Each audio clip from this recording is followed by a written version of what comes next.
Pourquoi je suis aussi confiant que je bench 140 kg dans 6 mois alors qu'actuellement je bench que 115 kg? Parce que je vais m'en donner les moyens et c'est justement de ça qu'on va parler dans cette vidéo.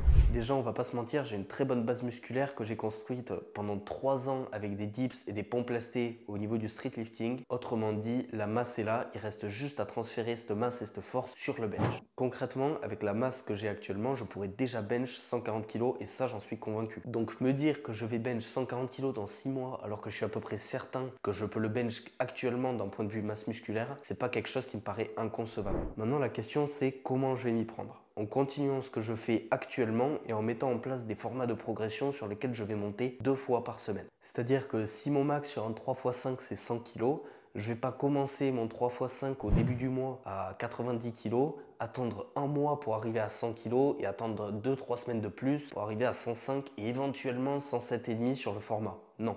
Ce que je vais faire, c'est que je vais intégrer 2 séances identiques par semaine. Donc imaginons je fais un 3x5 à 90 kg. Dans la même semaine, imaginons lundi 3x5 90 kg, jeudi 3x5 92,5 kg. Donc je vais augmenter par exemple de 2,5 à chaque séance et donc ça va me permettre d'augmenter 2 fois en une seule semaine. Ça va avoir plusieurs avantages. Déjà, tout simplement une question de temps. C'est-à-dire que s'il me faut un mois et demi pour arriver à 105 kg, avec ce format-là, en 3 semaines, j'y serai. Donc forcément, j'aurai 2 fois moins de temps pour arriver exactement au même résultat. Ensuite, l'avantage, c'est que je vais m'habituer au format. Donc, c'est-à-dire quand tu fais 3 séries de 1 rep, 3 séries de 5 et 3 séries de 10, tu t'habitues pas à un format. En fait, tu mixes en permanence et donc tu es plus ou moins bon à faire du lourd, plus ou moins bon à faire du moyen, plus ou moins bon à faire du lourd. Si tu fais déjà 2 séances par semaine avec exactement le même format, déjà tu t'améliores sur ce format. C'est-à-dire que tu t'améliores notamment là sur un 3x5. Donc, tu deviens meilleur à faire un 3x5, tout simplement. En plus de ça, du coup, tu prends de l'aisance vis-à-vis des charges que tu utilises sur ce format. Ce que ça veut dire concrètement, c'est que imaginons que je mets 100 kg, 100 kg, ça va devenir pour moi une charge, pas forcément facile, mais une charge avec laquelle je suis à l'aise. C'est pas une charge qui va me faire stresser ou quoi que ce soit, c'est une charge avec laquelle je vais être efficient. D'où l'importance cruciale de bien choisir son format. Hors de question de faire un 4x10 pour augmenter ton 1RM par exemple. Donc personnellement, je vais très probablement prioriser un 4x4 ou un 3x6 simplement pour ne pas faire trop de reps et continuer quand même à utiliser des charges relativement lourdes. Deuxièmement, le gros avantage que j'ai, et beaucoup de gens le prennent mal quand je leur dis, mais pourtant c'est bel et bien un avantage, c'est que je suis faible sur ce mouvement. Autrement dit, je peux faire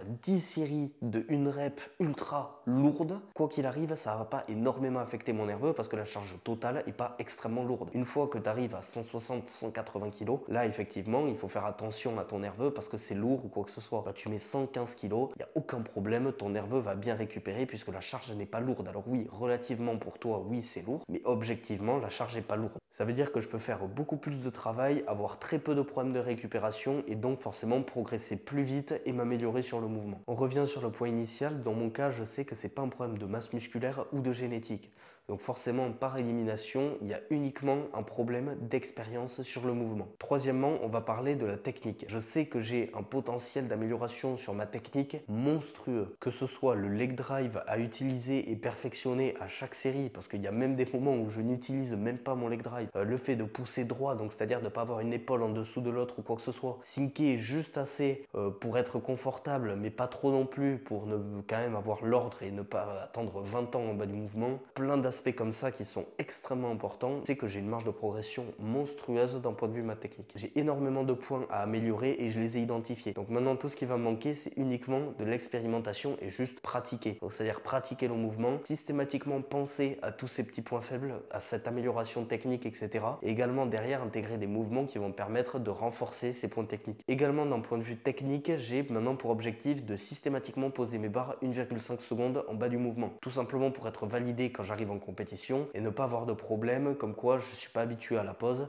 et donc la pause me paraît interminable et donc je loupe des barres bêtement. Par contre, je ne vais pas tendre les coudes au début ou à la fin des séries. Quand tu tends les coudes, il faut bien que tu comprennes que tu perds de l'énergie. Alors c'est bête, mais c'est vrai. Le fait de tendre les coudes, forcément ça te rajoute de l'amplitude et donc tu perds un petit peu d'énergie. Concrètement, si je tends les coudes, je suis à peu près certain que je vais perdre probablement une rep sur toute ma série et je suis à peu près convaincu que cette rep, elle va être beaucoup plus bénéfique pour moi de faire une rep de plus que juste de tendre les coudes. coudes pour valider. Surtout que cet aspect-là, évidemment, je vais le mettre en place un mois avant ma compétition. Donc là-dessus, il n'y aura pas de problème. Mais je pense que sur ma phase, on va dire, de construction, je vais vraiment pas m'embêter à tendre les coudes et davantage privilégier de faire davantage de reps, davantage de poids, etc. Parce que sur le long terme, je suis à peu près certain que c'est plus bénéfique. Après, quand je te dis que c'est bénéfique dans ma situation parce que j'ai pas du tout de problème au verrouillage. J'ai du problème au milieu du mouvement. Donc si tu es quelqu'un qui a vraiment du mal à finir ton verrouillage, oui, je te conseille de tendre les coudes à la fin, étant donné que c'est vraiment le problème sur ton bench. Moi, en l'occurrence, voilà, comme je t'ai dit, je bloque au milieu du mouvement. Donc c'est plus intéressant pour moi de rajouter une rep où je vais focaliser davantage sur cette partie du milieu du mouvement plutôt que de me focaliser simplement à tendre les coudes qui au final va rien m'apporter à part juste être au standard de compétition. Et les standards de compétition, comme je te dis, je les intégrerai un mois avant ma compétition. Donc de ce point de vue-là, il n'y aura pas de problème. Si je te disais que tu avais complètement moyen d'augmenter ton squat de 100 à 140 kg, ton bench de 80 à 100 kg et ton deadlift de 120 à 150 kg